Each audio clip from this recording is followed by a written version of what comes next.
नमस्कार, news state देख रहे हैं आप और मैं हूं आपके साथ आशीष पांडे। 2022 में होने वाला उत्तर प्रदेश विधानसभा चुनाव की रणभेरी बच चुकी है। हर एक क्षेत्र, हर एक सीट पर जीत की रणनीति तैयार करने में जुटे हैं राजनीतिक दल। लेकिन सवाल है कि वो कौन से मुद्दे हैं जो 2022 के महासमर में अहम भूमिका निभाएंगे। मौजूदा विधायक ने अपने कार्यकाल में क्या काम किए हैं और सबसे बड़ी पब्लिक का मूड आखिर क्या है। हमारे खास शो हर एक सवाल का जवाब मिलेगा। आज बात करेंगे रामपुर शहर विधानसभा सीट की।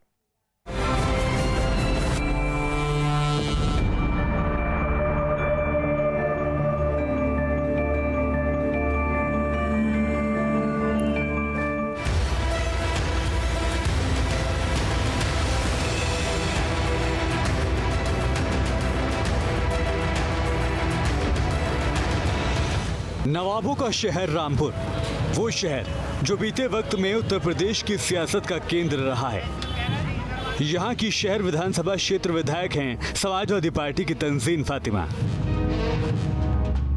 तंजीन फातिमा समाजवादी पार्टी का बड़ा मुस्लिम चेहरा कहे जाने वाले आजम खान की पत्नी हैं। 2017 में इस सीट से आजम खान विधायक चुने गए थे, लेकिन 2019 में सांसद चुने जाने के बाद उन्होंने इस्तीफा दे दिया। 2019 में हुए उपचुनाव में तंजीन फातिमा विधायक चुनी गई हैं। आजम खान रामपुर से रिकॉर्ड 9 बार विधायक चुने गए हैं। हालांकि जौहर विश्वविद्यालय से जुड़े कई केस और अन्य मुकदमे दर्ज होने के कारण आजम खान जेल में हैं। तंजीन फातिमा को एक केस में जेल जाना पड़ा था। हालांकि अभी वो बाहर हैं। वहीं अगर विकास कार्यों की बात करें तो विकास की गति काफी धीमी दिखाई देती है। रामपुर जैसे पहले था अब भी वैसी है, बस ये सड़कें वगैरह बन गई हैं काफी। अरे काम किया यार, कोई खास काम नहीं किया भाई साहब। रामपुर शहर विधानसभा सीट मुस्लिम बाहुल्य सीट है। यहाँ मुस्लिम वोटर्स की संख्या करीब 60% है। 2017 के आंकड़ों के मुताबिक कुल मतदाताओं की संख्या 3,81,189, पुरुष वोटर्स की संख्या 2,07,956, जबकि महिला वोटर्स की संख्या 1,73,233 है। रामपुर शहर विधानसभा क्षेत्र को समाजवादी पार्टी का गढ़ कहा जाता है। माना जाता है कि मुस्लिम बाहुल्य सीट होने की वजह से आजम खान और उनके परिवार की जीत का रास्ता आसान होता रहा है, क्योंकि विकास के पैमाने पर रामपुर नगर विधानसभा क्षेत्र काफी पिछड़ा नजर आता है। उनमें जो पहले विकास था वह विकास नहीं आ रही, हम गरीबों के लिए है। गरीब आदमी बहुत परेशान है। नहीं, विधायक तंजीन फातिमा जी है, हमसे उनको कोई गिला शिकवा नहीं, लेकिन शिकवा सिर्फ एक ही है, हिंदुस्तान में रहेगा और आखिर तक रहेगा। उन्होंने कोई कारोबार नहीं किया। रामपुर शहर विधानसभा क्षेत्र में रोजगार का मुद्दा काफी बड़ा है। दरअसल रामपुर नगर विधानसभा क्षेत्र में उद्योग धंधों की कमी के चलते लोगों को रोजगार के विकल्प तलाश करने के लिए बाहर जाना पड़ता है। विधानसभा क्षेत्र में आने वाले ग्रामीण इलाकों के लोगों के भी अपने सवाल हैं। काम तो कोई नहीं किया है जब से योगी सरकार आई है, जब से ही काम हुआ है।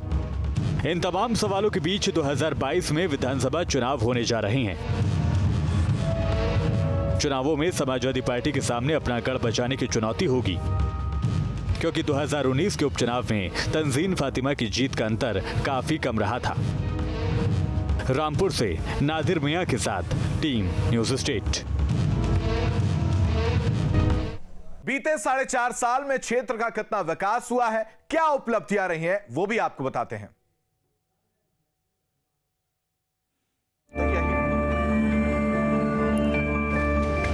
कार्यकाल की सबसे बड़ी उपलब्धि, रामपुर की सबसे बड़ी उपलब्धि माननीय आजम खान साहब ने अपने कैबिनेट मंत्री में बड़े कद्दावर नेता के रूप में जिस तरह से रामपुर का जो विकास कराया है वो अपने आप में एक बहुत बड़ी मिसाल है। जैसे कि जौहर यूनिवर्सिटी इस्टेब्लिश कर देना, जैसे कि रामपुर में मेडिकल कॉलेज का इस्टेब्लिशमेंट कर देना, और दूसरा जो पानी की टंकियों का जो जाल बिछाया है माननीय आजम खान साहब ने, और जो सड़कों का जाल जो बिछाया है गली गली कूचे कूचे में, जहाँ गलियाँ जो थीं टूटी फूटी हुआ करती थीं, गड्ढे हुआ करते थे, और आज वो गलियाँ समतल बिल्कुल एक चिकनी सड़क और डामर पड़ गए वहाँ पर, और बड़े तादाद में पानी की व्यवस्था कर दी। बिजली की व्यवस्था सबसे बड़ी व्यवस्था रही आजम खान साहब के कार्यकाल में। सबसे बड़ी बात जो थी, रामपुर से गुंडागर्दी खत्म। लोग दोबारा आपको वोट आखिर क्यों दें? जनता हमारी पार्टी को इसलिए वोट दे कि जो रहनुमाई माननीय आज़म खान साहब ने की है अपने शहरवासियों के लिए, वो देखिए उसके सामने आप देखिए कि क्या क्या उन्होंने नहीं किया है। शहर का इंफ्रास्ट्रक्चर इतना मजबूत कर दिया है कि आने वाले बरस में 100 साल तक पानी की कमी नहीं होने पारी। बिजली की व्यवस्था इतनी बढ़िया कर दी उन्होंने, और सड़कों का जाल उन्होंने इतना बढ़िया कर दिया, स्वास्थ्य सेवा इतनी शानदार कर दी। मूलभूत जो आवश्यकताएं होती हैं जीवन की, उनमें माननीय आज़म खान साहब ने अपनी शहर विधानसभा को जिस तरह से चमकाया है वो काबिल तारीफ है और ऐतिहासिक काम किया है उन्होंने अपने कार्यकाल में। इस बार जीते तो आप क्या करेंगे? वो तमाम काम जो समाजवादी पार्टी ने जारी किए थे वो जारी सारी होंगे, और जो काम जनता के हित में हो सकते हैं बेहतर से बेहतर, गरीब मजदूर किसान लोगों के लिए बहुत सारी सहूलियातें होने जा रही हैं। जो जनता मांग कर रही है, किसान मांग करने जा रही है, बिजली को लेकर के, पानी को लेकर के, सस्ते दामों पर अनाज बांटने को लेकर के, गरीबों के कल्याण के लिए वो तमाम काम हर महकमे में जिस तरह से अखिलेश यादव जी ने पिछली सरकार में काम किया है, उन कामों को फिर से करेगी। तो वहीं विपक्ष विधायक जी के काम पर सवाल उठा रहा है। क्या कुछ कहना विपक्ष का, वो भी आपको सुनाते हैं।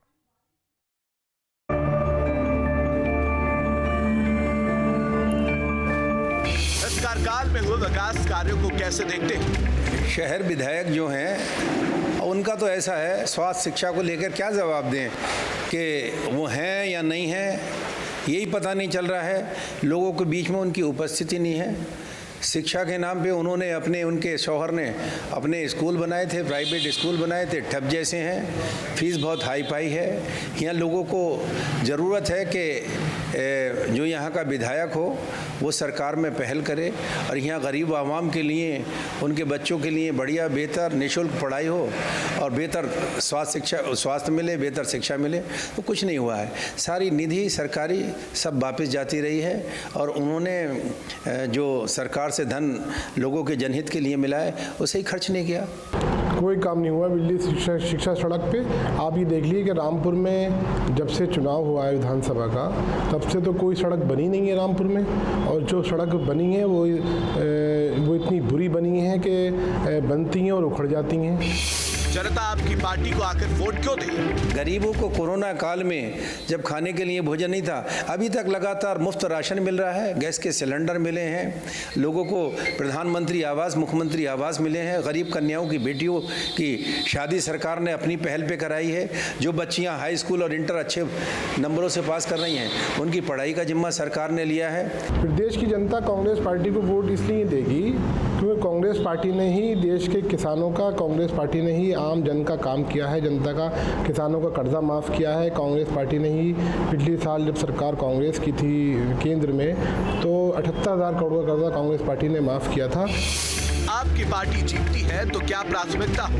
मेरी प्राथमिकता रहेगी कि यहाँ सबसे पहले तो मैं भाईचारा कायम करूँ, अमन चैन कायम करूं, यहाँ के बेरोज़गारी दूर करने के लिए यहाँ कारखाने लगें, यहाँ बिजली, सड़क, पानी, सफाई की व्यवस्था एक नंबर पे प्राथमिकता पे हो, इसके लिए पहल करूँगा।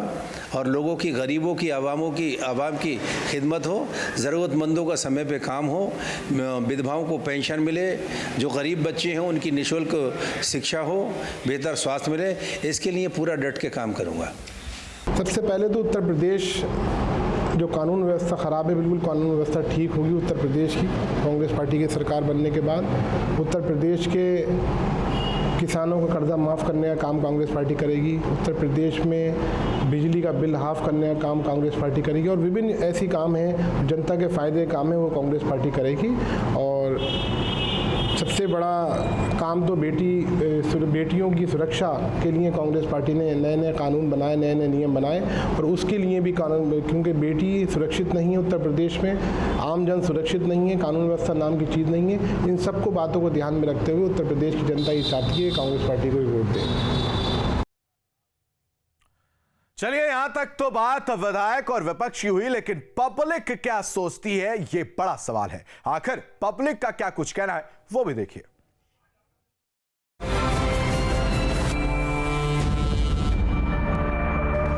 क्या इलाके में हुए विकास से आप संतुष्ट हैं? रामपुर की समस्या भिखारी बना दिया, खाने को नहीं है, रोटियों के लाले हैं, कोई कारोबार नहीं है, बच्चे खाली फिर रहे हैं। बहुत ज़्यादा जो आजम खान ने जितना विकास किया है, मैं समझता हूँ किसी ने नहीं किया, किसी मंत्री ने नहीं किया। पहला नंबर उनका है और दूसरा नंबर जो है कोई अधिकारी सुन के नहीं दे रहा है। क्या विधायक ने अपने सारे वादे पूरे किए? काम ही कहाँ किया, कुछ जो बताया जाए जो किया हो। यहाँ के विधायकों ने तो जहाँ आप खड़े हैं ये भी विधायक का विकास है, और मोहम्मद आजम खान और समाजवादी ने यहाँ पे बहुत बड़ा विकास किया, और जिधर को भी नज़र उठा के देखेंगे आप, समाजवादी के अलावा कोई दूसरा विकास नहीं मिलेगा। स्थानीय समस्याएं यहाँ की क्या है? समस्या तो बहुत हैंगी, कौन कौन सी समस्या रखें आगे बताइए। अभी तक तो हल हो ही नहीं रही है, पब्लिक जैसे पिसते चले आ रही है, पिसती रही है। बनाने को तो विधायक मेंबर कोई भी मंत्री नेता बना दीजिए आप। मुख्य समस्या ये है नौजवान को नौकरी मिले, नौजवान का विकास होए, देश का विकास होए। अभी तक के ना कोई नौजवान का विकास हुआ है ना देश का विकास हुआ है। हमें मंदिर मस्जिद से कोई मतलब नहीं, हमें चाहिए सबसे पहले रोजी रोटी। बहुत अड्डे गड्ढे हैं, रास्ता सही नहीं है, ऐसी भाई रास्ता सही होनी चाहिए।